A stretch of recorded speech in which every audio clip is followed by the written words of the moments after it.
Hallelujah, praise the Lord. देवाक आर्गां, देवाक दिनवास, देवाक स्तुती, देवाक महिमा. तो महिमेचो देव. ताचे थंय आमकां घटाय मेळटा, तिचे थंय आमकां ताकद मेळटा हर एक दिसा, हर एका वेळा, कित्याक तो महिमेचो देव जावन आसा. आमेन. Hallelujah. Praise the Lord. Thank you, Jesus. Praise you, Jesus. Love you, Jesus. Thank you, Abba Father. Praise you, Abba Father. Love you, Abba Father. Thank you, Holy Spirit. Praise you, Holy Spirit. Love you, Holy Spirit. या वेळार मोगाच्या भाव भयणांनो, अन्य भाशेन आमच्या देवाक दिन वासुया.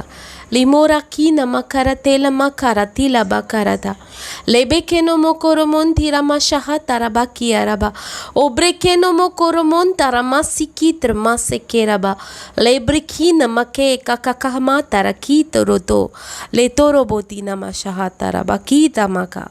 हालेलुया. माशा क्षेत्रलाने देवाचे उत्तर घेऊया. धर्मदूतांचो इतिहास 10वे स्वर आणि 34 आणि 35वी ओळ. ॲक्ट्स चॅप्टर 10 वर्स 34 and 35. पेद्रून उलोवंक सुरू केलें. देव मनशा मदें अंतर करिना म्हूण म्हाका ठावें जाला. पूण कोणूय मनीस आनी खंयच्याय राष्ट्राचो तो जावं, देवाक भियेता आनी प्रामाणीकपणान चलता, तो की देवाक आवडटा. पळयात मोगाच्या भाव भयणांनो, देवाचें उतर कितें सांगता. आयज ह्या संवसारांत जायते लोक आसात. थोडे जाण वेगवेगळ्या जातीचे लोक आसात, जायते लोक आसात. पूण ही देवाची उतरां कितें सांगता. देव मनशा मदें अंतर करिना, पूण कोणूय तो मनीस जावं, खंयच्या राष्ट्राचो, जो जिव्या देवाक भियेता आनी प्रामाणीकपणान चलता, तोच देवाक आवडटा. आनी ह्यो 2 इम्पॉर्टंट गजाली आसात, इम्पॉर्टंट वस्तू आसात. त्यो म्हटल्यार देवाक भियेणें आनी प्रामाणीकपणान चलणें. पळयात मोगाच्या भाव भयणांनो, आतांच्या काळार मनशांच्या मनान देवाची भिरांत ना. देखून ह्या संवसारांत जायती वायट चल्लां, जायते वायट चलता. खून, चोरयो जावं आनीक कसली वायट पातकां जातात. कित्याक मनीस देवाक भियेना. आमची यूथ भुरगीं पासून देवाक भियेनात, आपणाक जाय तशी चलतात. पूण जूंय देवाची भिरांत आसा, थंय आमकां वायट कितें करूंक आमी 10 पावटी चिंत्ता. जर तुका आनी म्हाका देवाची भिरांत आसा जाल्यार आमी हें चिंत्ता, खरेंच हांवें अशें केलें तर म्हजो देव दुखी जावचो ना. ह्यो एक भंय आमच्या मनान आसूंक जाय. आनी तेंच देवाक जाय. आमी देवाक भियोन चल्लेले आनी प्रामाणीकपणान हर एका वस्तून, न्हय व्हडल्या वस्तूंनी, पूण धाकटुल्या वस्तूंनी आमच्या जिवितान चलतना, कोणाशी उलयतना,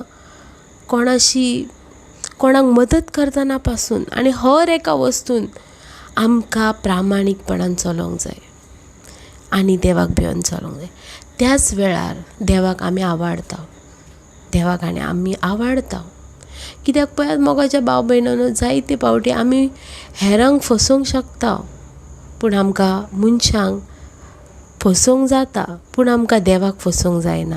कित्याक देव आमची काळजां वळखता. देखून मोगाच्या भाव भयणांनो, देवाची भिरांत आमचे भितर घेवया. सदांच देवाक भियोन आमच्या जिवितान, आमच्या कुटुंबान, आमच्या वावरान चलोया. ज्या वेळार देवाची भिरांत आसा, थंय देवाचो आत्मो काम करता, थंय प्रामाणीकपण आसा.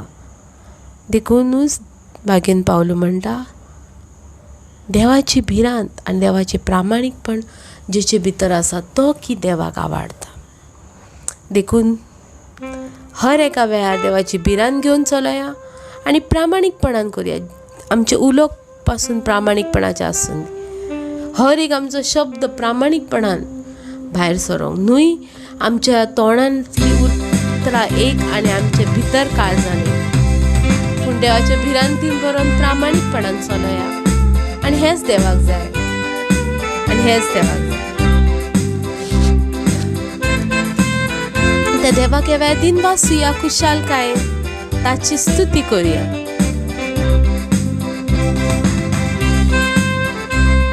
सदांच खुशाल रावया.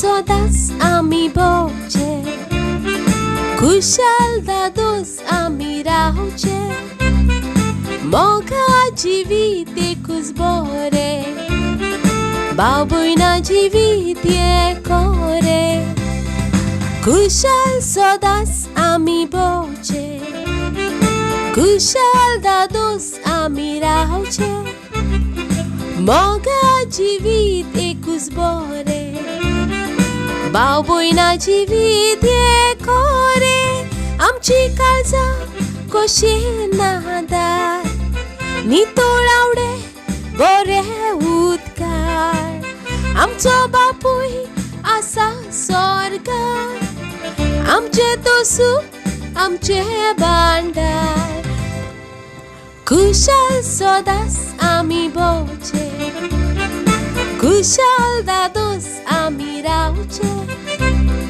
मोगा जिवीत एकूच बरें, भाव भयणा जिवीत एकोरें, मनीस देवाक खंय जाय सोदता, देवूय मनशाक खंय जाय दडटा, हातांक दोळ्यांक देव ना मेवना, बेल्या रुपण्यांक देव भेटता,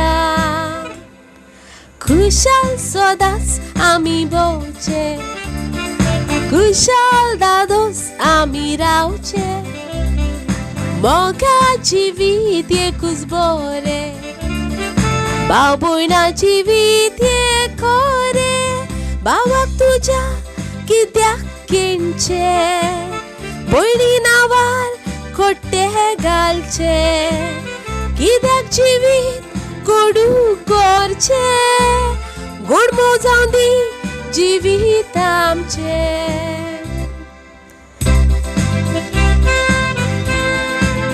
Hallelujah, praise the Lord.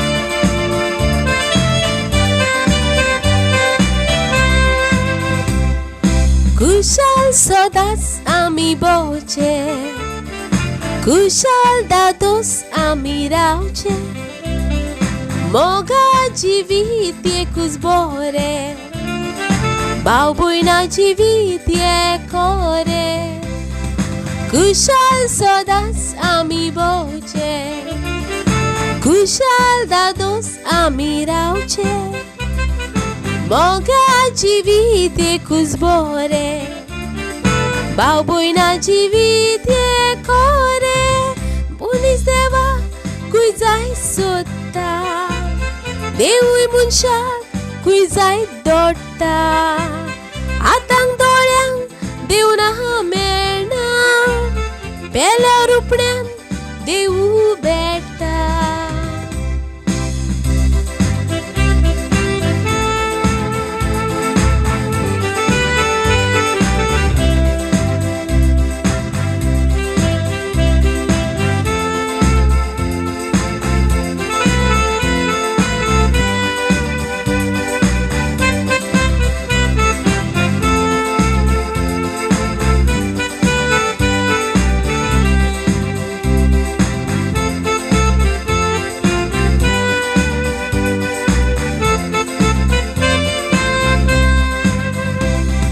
Khushal सदांच आमी भोंवचे, खुशाल दादोस आमी रावचे, मोगा जिवीत एकूच बरें, भाव भयणा जिवीत एकोरें, खुशाल सदांच आमी भोंवचे, खुशाल दादोस आमी रावचे, मोगा जिवीत एकूच बरें, भाव भयणा जिवीत एकोरें, आमची काळजां खुशेन नादार, नितोळावडे बरे उदगार, आमचो बापूय आसा स्वर्गार, आमचे तो सूख आमचे भांडार, खुशाल सदांच आमी भोंवचे, खुशाल दादोस आमी रावचे, मोगा जिवीत एकूच बरें, भाव भयणा जिवीत खरें,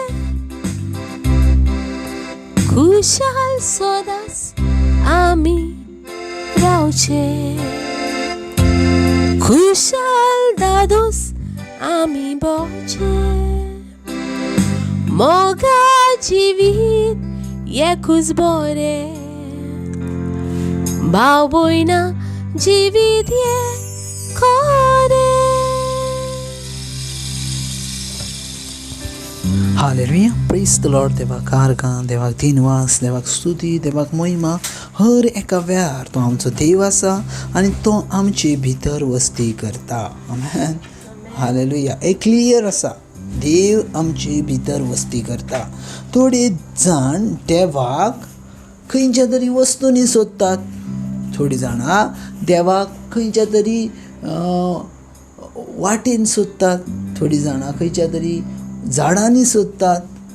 ओके, पळयात, एक मात सजमोन घेवंक जाय. जर तुमी देवाक सोदतात जाल्यार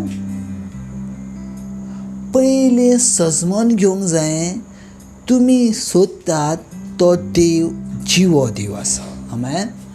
सदांच मतीन धरा, तुमी जर देवाक सोदतात तर पयले सजमोन घेयात, तुमी ज्या देवाक सोदतात तो देव कसो जावन आसा? जिवो देव आसा. आतां दुसरी वस ही जावन आसा, जो जिवो देव आसा तो जिवो देव केन्नाच मेलेल्या वस्तूंनी रावना. आमेन. Praise the Lord. कित्याक आमचो देव जिवो देव आसा. Praise the Lord. Praise the Lord. ही सगळ्यान म्हत्वाची वस्तू आमच्या जिवितान आमी सजमोन घेवंक जाय. कित्याक जायत्या जाणांक खबर ना देखून आमी फसता. Praise the Lord. Bible clear सांगता, आमचो देव यो जिवो देव, आमचो देव यो जिवो देव. Praise the Lord. हालेलुया. सो जिव्या देवाक खंयच्याच वस्तूंनी वा खंयच्याच मुर्तींनी आमकां मेळोंक जायना. Praise the Lord. पळयात, मुर्त्यो ह्यो कितें जावन आसात आनी सजमोन घेवचे पासत आमी मातसो लक्ष घालुया. खंयची जेजूची मुर्ती ही एका स्टोरान बनयतात, एका शॉपान बनयतात त्यो, आनी तेची भायर त्यो इकूंक दवरतात. खंयचोच मुर्तीकार जो स्टोरान दवरलेलो आसता तो मुर्ते तुमकां फुकट दिना, तेका पयशे पे करूंक सांगता, तेका पयशे दिवचे लागतात. म्हटल्यार जेजूक आमी इकतो घेतल्या भाशेन आसा. Praise the Lord. हालेलुया. सजमोन घे, जेजू विकतो आमकां घेवंक जायना. Praise the Lord. कित्याक तेणी बायबल सांगता व्हड किंमत दिवन तेणी आमकां विकती घेतल्या. आमेन. Praise the Lord. व्हड किंमत दिवन तेणी आमकां विकती घेतल्या, आमकां तेका विकत घेवंक जायना. Praise the Lord. हालेलुया. सो पयलें सजमोन घेयात. बायबल क्लियर सांगता देव खंयच्याच मुर्तीन रावना. Praise the Lord. हे म्हजी उतरां ना आसान, ही कोणी लिहिलेली उतरां ना आसान, ही कोणी सांगलेली उतरां ना आसान, पूण ही तुमच्या जेजू क्रिस्त देवाची उतरां आसात. आमेन. आनी हेचें रिजन क्लियर आसा. तुमी जर म्हणटा तुमचो देव जिवो आसा तर तो मेलेल्या वस्तून रावना. जर तुमचो देव मेलेल्या वस्तून रावना ना तर तो मुर्तीन आसोंक जायना. Praise the Lord. Hallelujah. Hallelujah. सजमोन घेयात बाबा. आमी जर हर एका वेळार ज्या वेळार पळयता आमच्या जिवितान, त्या वेळार सगळ्यान म्हत्वाची वस आसता ती म्हटल्यार आमच्या जिवितान आमी ज्या वस्तू मानता ती वस्तू. Praise the Lord. पळयात, जर आमी फर्स्ट कोरिंथकर पुस्तक पळयता जाल्यार, कोरिंथकरांचें पुस्तक पळयता जाल्यार, आनी कोरिंथकरांच्या पुस्तकार आमकां वेगवेगळ्या भाशेन उतरां मेळटात. तेज्यांतली एक उतार अशें जावन आसा, तर फर्स्ट कोरिंथकरां चॅप्टर 3 पहिली कोरिंथकरांचे पत्र 3 अवेसोर आनी 16वी ओळ.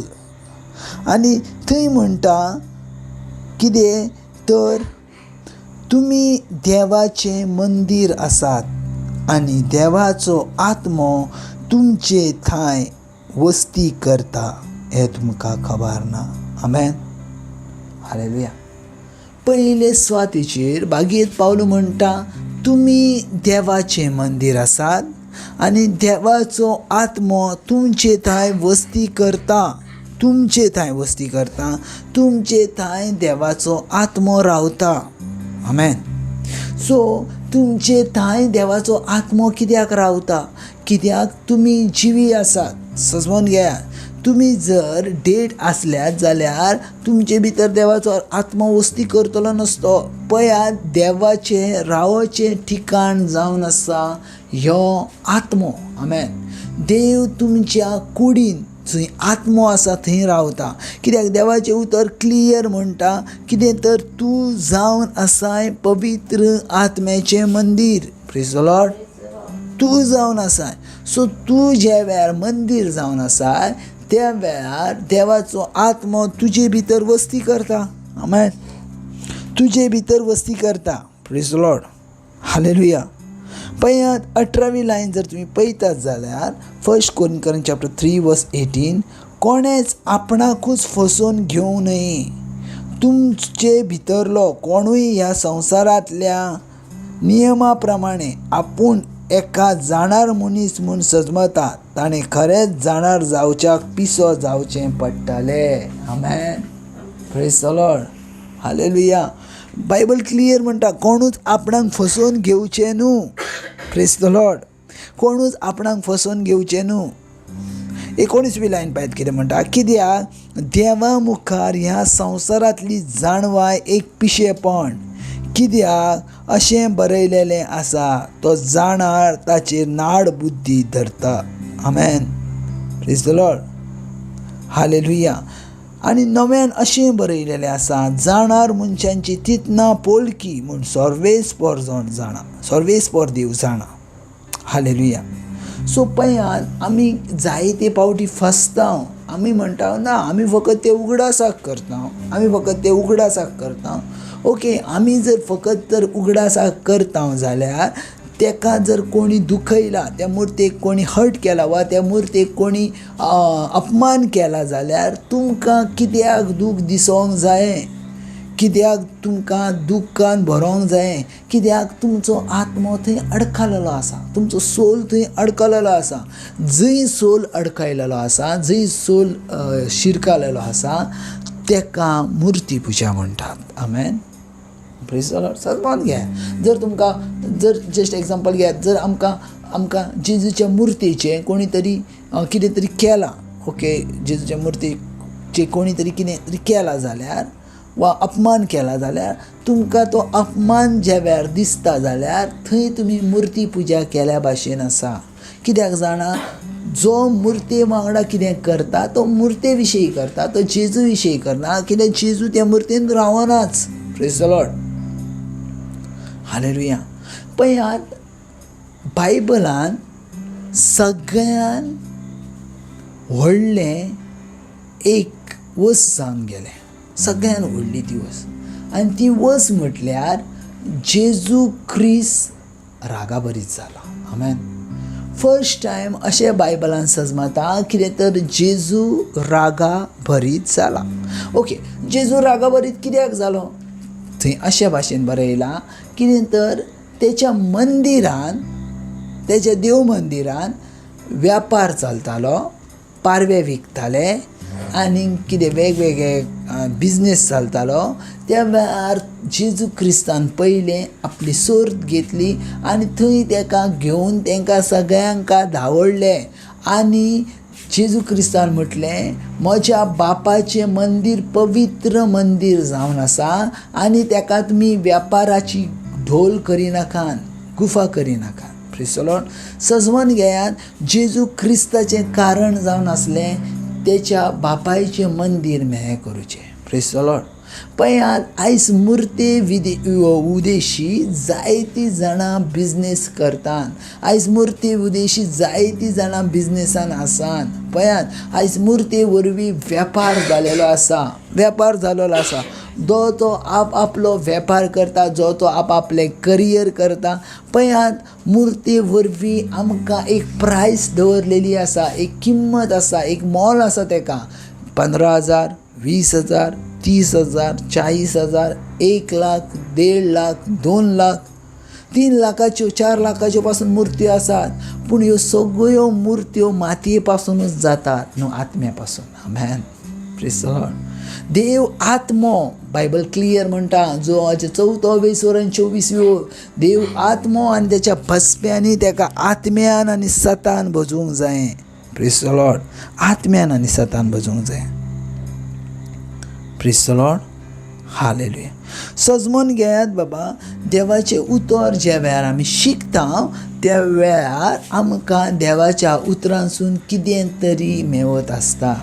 कित्याक देवाचें उतर शुद्ध, नितळ आनी निर्मळ म्हणटा, आनी ते दोनूय वाटांनी पाजायलेल्या तलवारी भाशेन. आमेन. Praise the Lord. हालेलुया. जायतीं जाणां आमी फसता बाबा, जायतीं जाणां फसता आनी जायतीं जाणां फसली गेल्यान.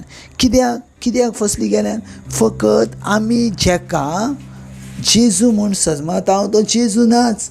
आमी जेका स्तुती करता ती स्तुती जेजू लागीं वचनातूच ना.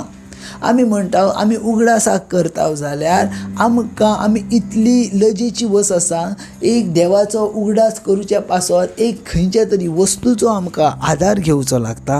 हेच्या परस आनी अपमान भरीत जिवीत आमचें ना. Praise the Lord. अपमान भरीत जिवीत आमचें ना. Praise the Lord. पळया, जायते भाशेची आमी देवाक प्रेयर करता, जायते भाशेची आमी देवाक मागणी करता, जायते भाशेची आमी देवाक विनंती करता. पूण सगळ्यान म्हत्वाची आसा तूं कोणा सामकार आनी कशी विनंती करताय ती. तूं कोणा सामकार आनी कशें मागताय तें.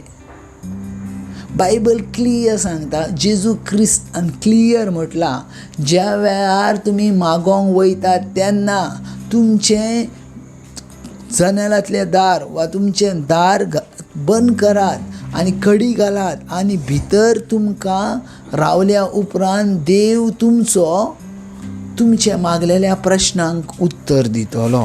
Praise the Lord. मागलेल्या प्रश्नांक उत्तर दितलो. हालेलुया.